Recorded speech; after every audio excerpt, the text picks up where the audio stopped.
Tiger the Detective Terrier and the Case of the Lost Lemons. It was a sunny morning in Paulsville, and the air was filled with the smell of fresh bread and blooming flowers. Tiger the Detective Terrier stretched his paws and yawned. His tan-colored fur gleamed in the sunlight, and his detective hat sat perfectly atop his head. Today felt like an ordinary day until he heard the frantic voice of Mrs. Brown, the village baker, calling out from the street. "Oh, Tiger, thank goodness you're here," she exclaimed, rushing toward him with her apron flapping in the breeze. "What's wrong, Mrs. Brown?" Tiger asked, tilting his head with curiosity. "My lemons are missing. I need them to make my famous lemon meringue pie for tomorrow's village fete. Without them, the pie won't be ready and everyone will be so disappointed," she explained, her cheeks flushed with worry. Tiger's tail wagged. "Don't worry, Mrs. Brown. I'll solve this case. Can you tell me where you last saw the lemons?" Mrs. Brown nodded. "I had a whole basket of fresh lemons delivered yesterday. I left them on the counter in the bakery overnight, and this morning they were gone." Tiger muttered, tapping his paw on the ground. "Time to investigate." Tiger trotted to Mrs. Brown's bakery, his nose twitching as he sniffed the air. The bakery was warm and cozy, with shelves lined with loaves of bread, pastries and cakes, but there was no sign of the lemons. "Let's start with clues," Tiger said, adjusting his detective hat. He carefully examined the counter where the lemons had been.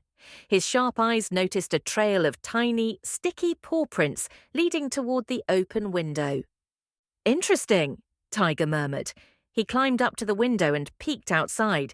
The prints continued down the street, faint but visible. "Someone small must have taken the lemons," Tiger concluded. "Let's follow the trail."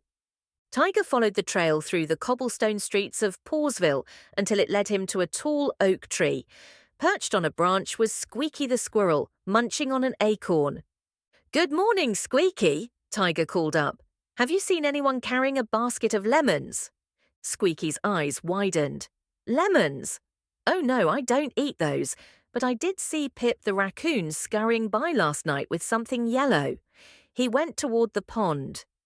"Thanks, Squeaky," Tiger said, wagging his tail. He dashed off toward the pond, with Melody the robin flapping her wings to keep up.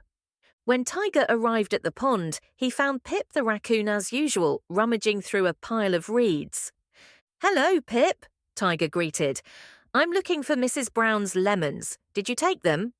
Pip looked up, startled. "Me? Take lemons? Oh no, Tiger. I only take shiny things. But I did see Whiskers the cat prowling around the bakery last night. Maybe she knows something." "Thanks, Pip," Tiger said. With Melody by his side, he hurried off to find Whiskers. Whiskers was lounging on the warm stone wall near the village square, her tail flicking lazily. "Good morning, Whiskers," Tiger said, approaching cautiously. "I'm investigating a case of missing lemons. Pip mentioned you were near the bakery last night. Do you know anything about it?"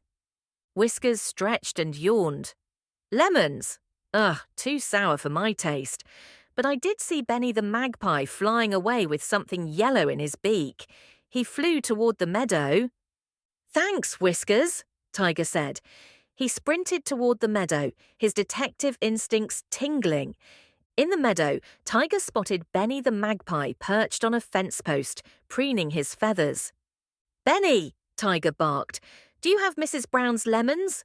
Benny flapped his wings nervously. "Oh, Tiger, I didn't mean to cause trouble. I saw the basket of lemons in the bakery and thought they were beautiful. I only took a few to brighten up my nest. I didn't realize they were so important." "Where's the rest of the basket?" Tiger asked. "It's still in my nest," Benny admitted. "Follow me." Benny led Tiger and Melody to his nest, high in a birch tree at the edge of the meadow. Sure enough, the basket of lemons was tucked snugly inside, with a few lemons missing. "I'll carry these back to Mrs. Brown," Melody offered, carefully gripping the basket with her talons. "Thanks, Benny. Next time, ask before you take something that isn't yours," Tiger said gently. "I will, Tiger. I'm sorry for the trouble," Benny replied. Back at the bakery, Mrs. Brown was overjoyed to see her lemons returned. "Oh, Tiger, you've saved the day," she exclaimed, patting his head. "Thanks to you, I can make my lemon meringue pie for the village fete." Tiger's tail wagged furiously. "All in a day's work, Mrs. Brown." The next day, the village square was filled with laughter and the delicious smell of freshly baked pies. Mrs. Brown's lemon meringue pie was the highlight of the fete, and Tiger received a special treat for his hard work, a bone-shaped biscuit with the words "Super Sleuth" written on it in icing. As the sun set over Pawsville, Tiger curled up in his favourite spot, proud of another mystery solved and ready for whatever adventure tomorrow might bring.